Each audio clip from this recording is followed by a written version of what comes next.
Evan Groat is Senior Vice President Retail Products with CommScope. And he's been the consumer products executive and a technologist who led global teams in developing and delivering video, Wi-Fi, and consumer products that bring entertainment and information to the lives of millions of people. He has more than 20 years of experience in product management and running successful businesses. Evan's current role is leading the retail products group for CommScope, home network business segment selling under the Aris brand. So we really dove into the surfboards and home products and technologies and really had a great time sitting down to chat with Evan. And we wanted to do this because CES just wrapped up and I know a lot of our products get showcased there. So it was a great time sitting down, chatting with him. The timing was perfect. So as always, sit back, relax, and enjoy.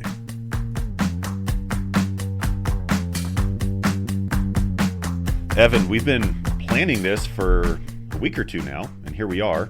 So first of all, thank you for coming in and joining me. I appreciate it. It's good to see you. Well, good. Thanks. Thanks for having me on. Yeah. So I told you when we started I was going to throw you a curveball. So I'm very curious about something. I had to have Comcast come out and look at my internet this weekend because I pay for gig and I was not getting gig. So I was getting about half of that. And I did my research and I tried to figure out why and what was going on.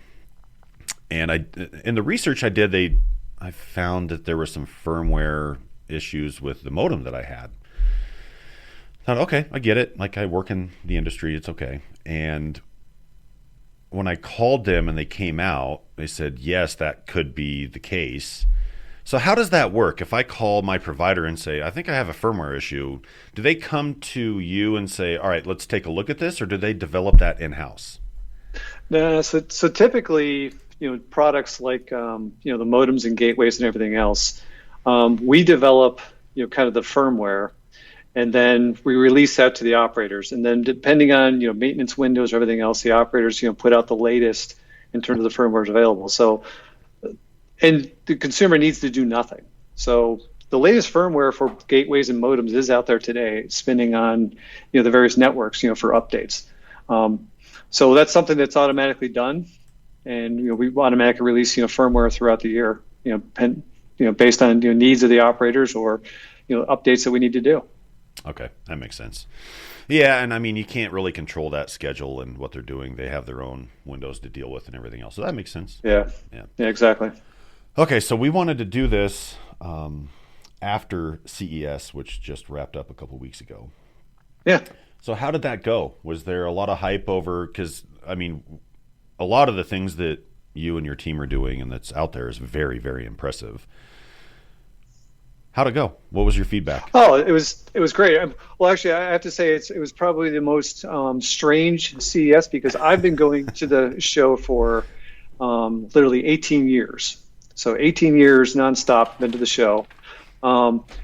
And so now to put it 100% virtual was definitely a new experience. I got to say my feet felt better, so I didn't have to wander everywhere in Vegas. It was a lot more relaxed. It was scheduled in terms of from customer updates, and it was a nice relaxed atmosphere. Everybody got to be on video conference. It wasn't the frenetic, hectic pace that it usually is. So from that perspective, it was a definite difference. Although it's kind of great to be part of the buzz and get to see all the different technologies and things that happen in the industry. So that was definitely missed. But hopefully, as much as it was relaxing, I definitely want to get back to I would say the old CES in terms of the way it was last year or prior to the pandemic. But we've launched actually a lot of new and exciting products. So today we have a wide portfolio of products. We're the number one leader in terms of cable modems and also gateways. We sell at retail products today. We have a voice modems, gateways, all different types of products. But what we're really there to talk about was two things. One is the S33, which is a brand new DOCSIS 3.1 cable modem, so it's the highest speeds possible. And also it's in a package or industrial design that's probably about 30% smaller. So it's in a very nice small industrial design. Something looks attractive, sitting out in your office. And then the other part we're launching actually is a continuation of our portfolio, our whole home gateways, our whole home mesh systems, all Wi-Fi 6, all tri-band products. And so this gives you entire whole home coverage. And then along with that, we also launched a couple different packages to look like, so a little bit smaller designs. They don't look like that traditional, I'll say spider type of approach with all those different antennas, very sleek design. And then also one that's even, can be plugged into an outlet. So it actually just mounts in the wall, plugs there, and it looks pretty cool unto itself. Cool. So yeah, so a lot of great products. And boy, we've learned a lot, I'll say, in the past year. I bet. I'll say, you look at where the market's, 18 months ago, and throughout most of my career, I've been in product management. And one of the things about product management is that you're supposed to look out and predict the future, right? And you look out and you say, all right, what are consumers going to be doing, the next year, 2 years, or 3 years out? And you sit there and design products and you think about the different problems that consumers have and how you're going to solve them. Well, I don't think anybody really realized, how much the world was going to change, and how quickly it was going to change. But the impact it had in the home was incredible. Retail networking, home networking as a category last year, it grew about 25%. So it was up, significantly. All consumer electronics, I would say, in terms of TVs and IoT and cameras and everything, did really well. So it was a really strong retail season for, I would say, consumer electronics. Yeah. But the interesting thing was, it created a lot more, I'll say, challenges with the home.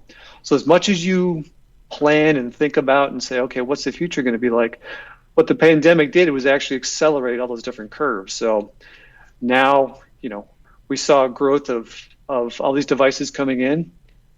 Consumers now having to work from home, having to stream, multiple sessions of, video conferences like this one, or even, multiple phone calls, audio streaming, parental control, everything else. And that's put a lot of strain in terms of consumers' networks. So that drove, a lot of the reasons for, I think, a lot of the upgrades, and a lot of reasons for, why consumers need to pay attention to, what a good network is and some of those key elements to it. So how do so it's crazy because if you look at it, like you said, you see this huge uptick, right? Everybody's at home, consumer models go up. Yep. How do you plan for something when you exit a pandemic? Because we're going to at some point, right? Yep. Then you don't see that drop off because everybody needed that to a certain point and now it's there, but then it changes what they need in the future. So how do you kind of look at some of that stuff and say, here's how we future-proof this solution and what we're going to do? Well, one of the things also too is that, why, we think our solutions are, pretty compelling is because when you design a new, Wi-Fi product, you look for it to solve, a couple of key issues, and you want to, basically solve and get the best performance you can of the product. Well, first thing is you want to pick the right technologies. So, the latest Wi-Fi technology out today is Wi-Fi 6 and Wi-Fi 6E, and that gives you the ability to do, kind of 4x better than the last standard that was out there. Gives you lower latency, better battery life from some of your clients like your laptops and everything else. So you got to pick the right technology, and then also in the right configuration too. So a lot of the whole home Wi-Fi mesh products, we actually do 4x4 radios and have tri-band. So what that means is basically 3 different radios. So it gives them the most coverage, but also a dedicated link between the base unit and a satellite. So picking the right technology and then making sure that you solve the customer issues. So things like making sure it's easy for setup, giving the right parental controls, coverage, speed, and all industrial design. So putting all those things together. But when you look out and you say, okay, the world did change a lot, but one thing is that what's going to always happen is that the importance of the home network. And I think we just saw an acceleration of things that we thought maybe take a couple more years, actually happening right now. Yeah. So. And the beautiful thing about the Wi-Fi standards is that I think there's a lot of room for growth. There's a lot of exciting things in terms of Wi-Fi 6E and even Wi-Fi 7, is coming. That'll help keep pushing the technology forward and, make it a lot easier for consumers. So a lot of exciting things I think ahead in terms of product development as well. How did and maybe you can't answer this, but how did the development of our consumer Wi-Fi products change once Eris and Ruckus came under the same umbrella? Was there kind of joint efforts there to say, okay, you guys are doing awesome, or hey, we did this great, you should look at this? How did that marriage kind of come together? Well, that's a great question, because I think that there's two great companies in terms of, and you look at it from CommScope and how lucky CommScope is, to have all this within their own portfolio of two companies that actually, are leaders in their various spaces, for both, I'd say kind of the commercial side of it, but also even the consumer side. So there's a lot of knowledge, I would say, from those two different groups. And so we have, a lot of good dialogue with the teams, back and forth, trying to share different technologies, trying to share, some of the things that we've learned, and most importantly, share the data that we know of, what are some of the challenges to that. So I think a lot of it is actually trying to work closer together and sharing the technology. So at the end of the day, we're making better Wi-Fi coverage for whether it be consumer or for commercial. Yeah. Okay, so if I'm a home user sitting there with my surfboard and everything, is there an argument to sit down and say, you should go out and buy one of our surfboards, purchase it, put it in your house, and not worry about equipment rental from your provider? Is there an argument one way or the other, or are you kind of getting the same thing whichever way you do it? Well, it's a great question, because one of the things that we're known for is we manufacture equipment for all the service providers around the world, and probably the leading provider of modems, gateways, set tops, and everything else. So a lot of the same technology that we use for those systems, but are also at retail. So the biggest thing for retail perspective is a lot of consumers are finding is they feel more comfortable owning the product themselves and having more control in terms of how much they're paying. So it is a way for consumers to actually look at and see if economically it makes better sense for them to purchase the device versus leasing it from the operator. So it's giving consumers more of a choice, I would say. All right, nerd alert. So I like to manage the things that I have, right? So if I purchase one and put it in my house instead of renting it from the operator, does it change how I manage that device? Do I get different features? Do I get different ways to different things I can turn off, on, things like that? Does that change? So a lot of things we're finding today is that what consumers are doing is they get I'll say the access technology, or just the modem, and they get that, and they get probably the best modem that they can, because that doesn't change as fast as I would say as the Wi-Fi technology is. And then they pair the modem with a whole home mesh system or a router that actually would increase the wireless technology. So that's pretty common that I see today is what consumers do. And with that, gives you a little bit more flexibility in terms of the things that, if you're really into managing your home network or trying to maximize it, to be able to make changes to that. So from a geek alert standpoint, having a separate modem and whole home mesh, I think is probably the way to go.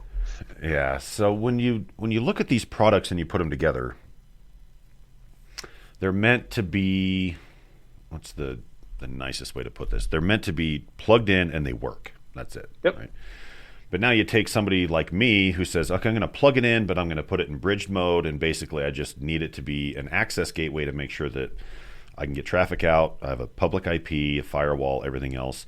When you develop the products, do you look at that user as well? We do, because that's also a portion of the marketplace. Although one of the things we're finding is that most consumers, and Matt, I would say you're probably not the average consumer, but what we find for most consumers is that it's plug and play. And that's one of the reasons why we developed Surfboard Central, which is an application that goes along with the product. And why we did that was more to help consumers when they onboard the device, or for install, to make it easy for them. Because frankly, networking can be a little complicated sometimes, and how to set things up. So we wanted to come up with an application that stepped people through it and made it easy.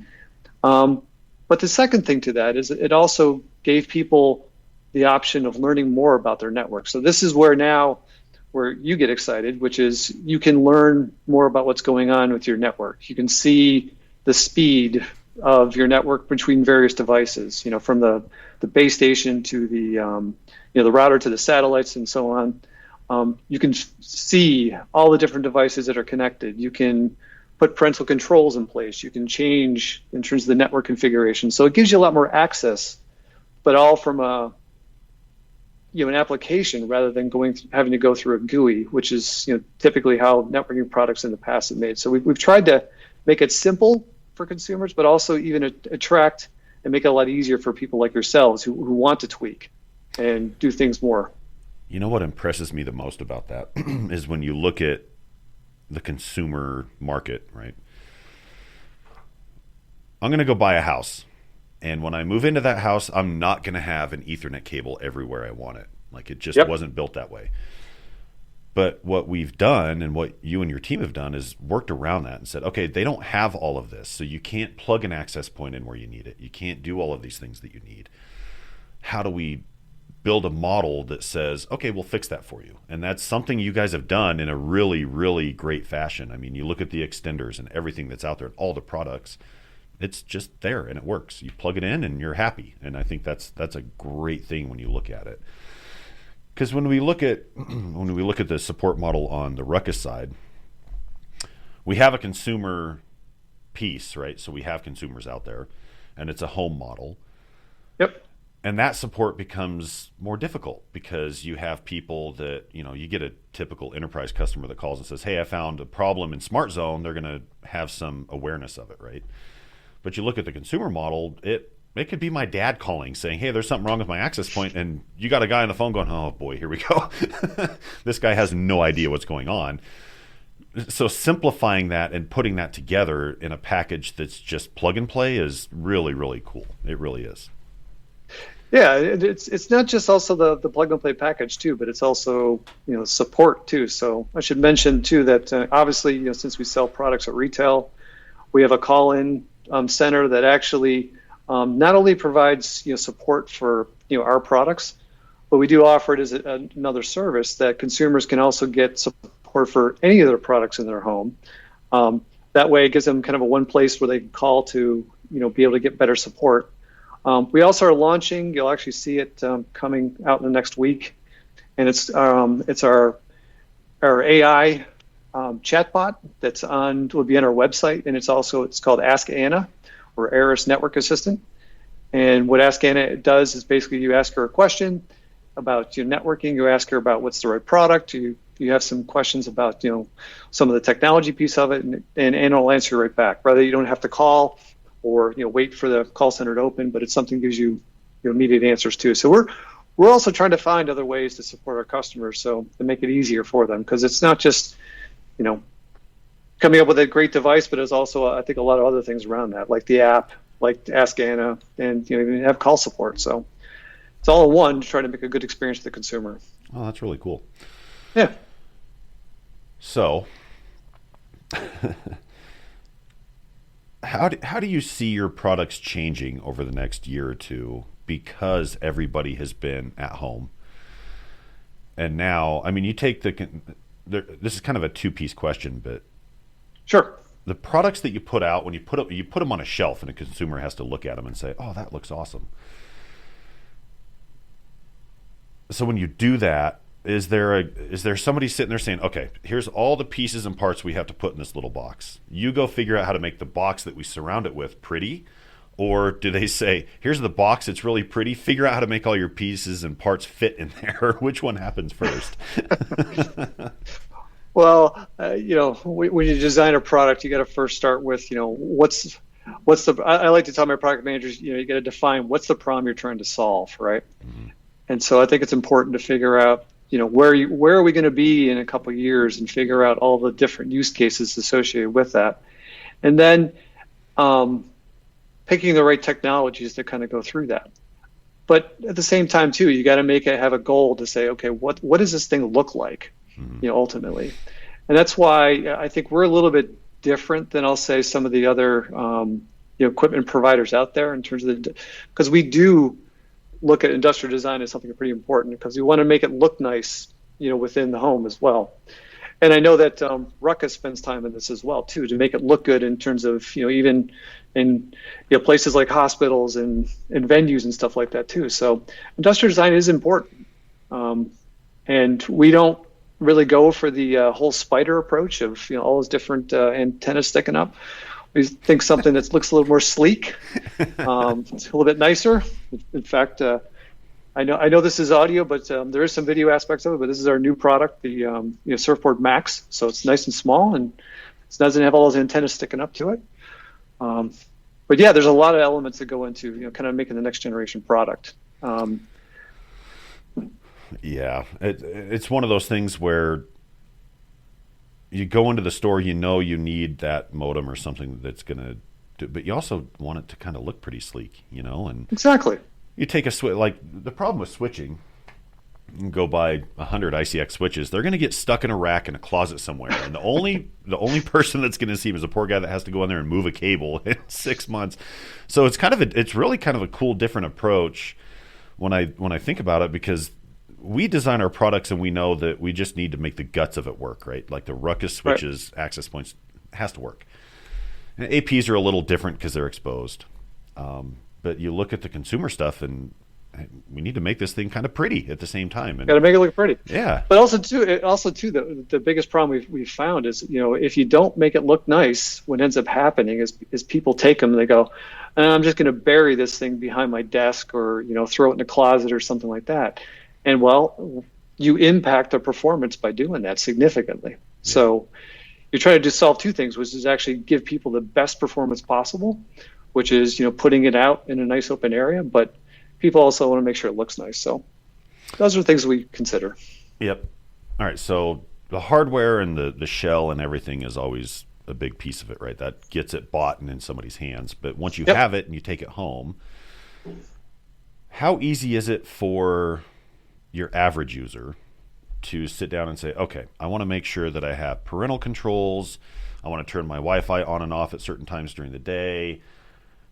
Is that stuff pretty simple? Has it all been baked into it? Yeah, so that's where we, because I would say the typical way within home networking products is you have to go into a web browser, you have to log into a GUI, and you have to go through these different screens to find the right locations, to activate some of these different some of these different features you mentioned. But the cool thing about our product is with Surfboard Central is that we have an application. So it's an app, a mobile app. So right for your mobile phone, be able to download it. Takes people, steps them through in terms of how to install the product, make sure it's operating well, but also more importantly, shows them pages of how to set up in terms of parental controls, how to enable, disable devices, and things like that. So it's very easy to use, and I think that's the most important piece of it. Also, this gives us the platform to keep innovating on. So there's a lot of things that we think are going to be pretty compelling for consumers. So it's definitely a platform that we're interested in putting out more features on, and consumers can get more out of the network than just plain Wi-Fi. So exciting times. All right, so it's a really tough thing to keep up in this industry, and we do it pretty well because it's lightning fast, right? So you look at a technology like Wi-Fi 6 that comes out. How much lead time do you get to bring that technology into your products before you can take it to something like CES and say, hey, look at this. We did this. This is working. It's awesome. How much lead time do you get to kind of build that and bring it to the consumer? So typically you'll see stuff, kind of at CES or, kind of announcements. And it usually takes probably about a year for products. So as an example, Wi-Fi, 6E was announced, I'd say a little more than a year ago. And we actually showed, Wi-Fi 6E, in the marketplace, as a demo and stuff, at the CES show, just to get people's reaction to it. And for those who don't know, Wi-Fi 6E is basically, it's a dedicated, frequency in the 6 gigahertz range that actually is now open for use. And that was one of the other changes that needed to take place, was it needed to be released by the government. So now you're starting to see, in terms of real Wi-Fi 6E products come to marketplace now. So it's going to take probably a little bit longer. I'd say probably about another 6-8 months before you start to see the price curves come down and become a little bit more mainstream. But also too, when a new Wi-Fi technology comes out, the big thing that helps drive it is when is it adopted by mobile phones and when is it adopted by laptops, because that helps drive the industry forward pretty rapidly too. So pretty much, all the latest technologies are shipping with Wi-Fi 6, and there's some that have actually just started transitioning over to Wi-Fi 6E. Like I believe the new Samsung S21 that just came out, I believe it supports Wi-Fi 6E. Yeah, that's an interesting point, because I bought a laptop in December of maybe 2018, 2019. It was 19. And it had an AX chip in it. So I had Wi-Fi 6 right then. And I was like, that's awesome, but I can't buy an AP that'll support it. Exactly. That's what typically happens. But it's good because, laptop, basically refresh rates are a little bit slower. So it was kind of a way to future-proof it, which is good. Mm-hmm. Same thing with DOCSIS, right? So DOCSIS is a technology, for the cable modems. And, today I would say in retail, we're probably selling about 50-50 between the old standard DOCSIS 3 and DOCSIS 3.1. And a lot of that has to do with price point. But then on the gateway side of it, it's probably only still about 15% is on DOCSIS 3.1. So sometimes too, price point is a big factor too that drives the adoption, say of Wi-Fi technologies as well. So, because I'm curious, who, when you start to put all of this technology together, especially in the consumer market, who's chasing who? So do you have manufacturers putting chips and devices that support this and you're having to run around and chase that? Or are you saying, hey, we're going to put these chips in here, you guys go develop the consumer products that will support it? How does that pan out? Well, so typically, as I mentioned, it's the laptop vendors and the mobile vendors that are probably on the cutting edge of the latest things to put in phones, because frankly, they need it for, differentiation in marketing, right? And also you look at kind of the phone refresh rate, I think it's probably, maybe a little over a year in terms of how much a phone people actually, keep changing out their phones. So it's a year to two, somewhere in there. Home networks are probably a lot less frequent than that. So it's more of consumers actually, seeing it and getting the benefits from a laptop and mobile phone market. So that's one of the reasons why, kind of you look today and why home networks need to be upgraded. Everything from a lot of things have changed. If you haven't upgraded your network in, a few years, you might want to consider that, because there's been so many good improvements in terms of security and parental controls and just the Wi-Fi features that probably already your phones and stuff support today. It would be helpful to upgrade your network. Yeah. It's funny. We have a saying in my family. It's called technolust.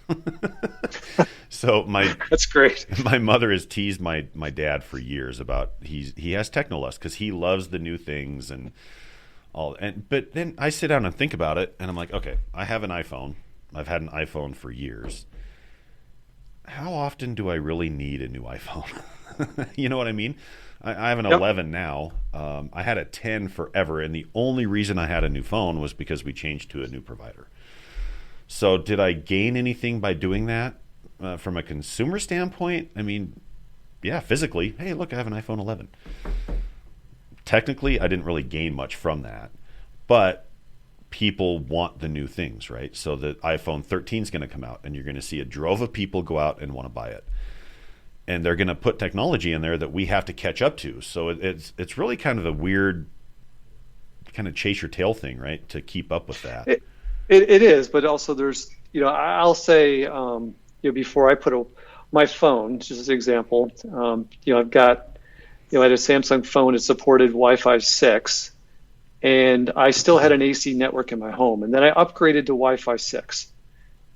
I immediately noticed, and it's part of the spec, but I immediately noticed that my battery life on my phone jumped, significantly improved.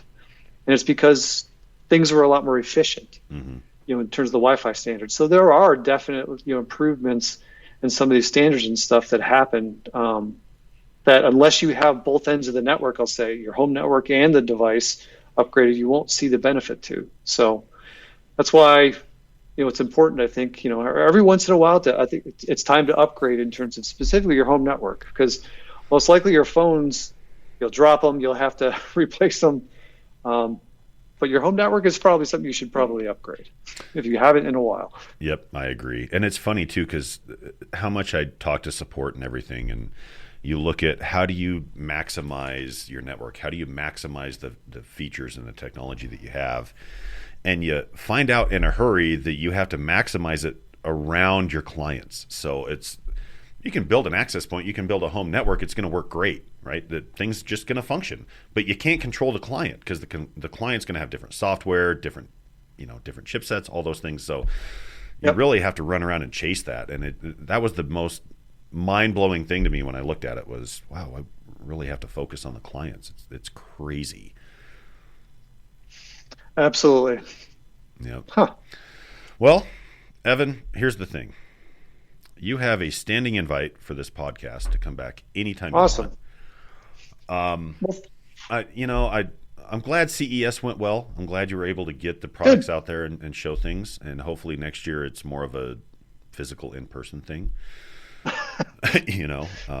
But what you guys are doing, the products you're putting together, I think all of us across the board owe you guys a huge thank you. It's really impressive. It really is. And you've had to do this. So I think you kind of cheated a little bit. I think you're the one group that gets to sit there. Well, you get to sit there and say, well, we got to develop this because all of us were stuck at home using our home networks, and now we know how to make them even better. Make them better. Yeah, that's probably true. We definitely learned a lot in terms of things with people using these networks and said, okay, maybe we need to do this now and make them better. But yeah, it is incredible, because I've been developing products for quite some time, and being able to see kind of these technological shift happen so quickly, basically less than a year, is not something you typically get to see. So I think it's been fantastic in terms of to help technology push it forward, not just for home networks, but just all kinds of things, everything from TVs to IoT devices and everything else. So it is a pretty exciting time, and also I'm trying to think of some positive things about the epidemic. So that's it's good for technology to help push things forward, and I think overall help all of us. So how is this? Me stuck in my basement, I definitely got to have good Wi-Fi coverage. Like I said, if you need help, blink twice. Where do you see this stuff going? I always look at the consumer stuff kind of driving a lot of change within the industry. Yeah. I mean, I've seen networks taxed, and then I had kids, and I thought, whoa. How do you see this stuff evolving and changing as we go through the years? I mean, what do you think? Well, I mean, one of the things from Ruckus's standpoint is Ruckus is interested in designing networks, literally for venues of thousands of people simultaneously, communicating and trying to do all these different use cases, and that's a harsh environment, a very harsh environment. And then look at it from a consumer perspective and like, oh, you've got 10, 15 clients, and it'll be years before you start to see some issues. Well. No, we're already starting to see issues with people streaming things from 4K content, multiple video calls. I know for me, my wife's a teacher, my daughter's a teacher, and I obviously am working, so all three of us doing multiple sessions of video conferencing and stuff like that puts a lot of tax in the network. So being able to support those use cases, seeing 8K content. I don't know if you've had the opportunity, Matt, to see an 8K TV, but it's mind-blowing of how incredible those video experiences can be. And that's what the importance about having a good home network in place is, that it can support all those different content. You see a lot of things with that are evolving in terms of virtual reality and augmented reality. Gaming industry was huge. Gaming industry had a phenomenal year. And I think that's going to push a lot of the gaming community to develop some really interesting games. So we're having to look at a lot of low latency situations to make sure those networks are even functioning even faster. And then everything from DOCSIS 4, which is a new standard that actually increases the amount of bandwidth. So it's just going to keep going, more and more bandwidth and higher speed connections with lower latency. That's ultimately where things are headed. Yeah. Gaming had such a great year that I tried to buy a video card and I gave up. I tried to buy a webcam and I gave up. Like, they were gone for a year. So, I mean, yeah, whatever. It is what it is. But yeah, it's really cool to see that. And it's also frustrating because you go out and you look and you're like, oh, I want to go buy a new 3060 video card. Oh, you do you? Well, let me charge you triple for that. Here you go. Yeah, there's a lot of things going on right now. There's been such a surge, I'll say, in demand for consumer electronics and even electronics overall, that there's lots of challenges associated with silicon out there today. So that's why, like a lot of the new game systems, people are having trouble getting them because a lot of shortages in terms of some of those components. So yeah, you brought up 8K video, and I'm kind of curious. So I've talked about this on live streams and podcasts in the past. 4K video requires like 20 to 25 megabit per second to stream that and stream it in a healthy manner. 8K. So first of all, if my old broken eyes could actually see that many pixels and colors, that's one thing, right? And I'm sure it's a visual experience you can't forget. But does it double the bandwidth requirements for that, or is it still pretty lightweight? No, it's pretty heavy still. I mean, I don't know if it's exactly double, but it's very heavy. And obviously, there's all different types of companies working on different codecs and things to kind of slim that down. But companies like YouTube, companies, like in Japan today, they're trying to stream 8K content, even televised 8K content. So it's coming, and it is definitely going to put demands on networks to be able to support it. But it is an incredible experience, especially if you combine that with a great OLED TV, and it looks almost 3D. It's so good. Wow. I wish they would make an OLED TV that I wasn't terrified to move, because the panel is so thin, and we just moved, so I had to move one of them, and I was like, oh my God, we're going to break this thing. It's going to be terrible.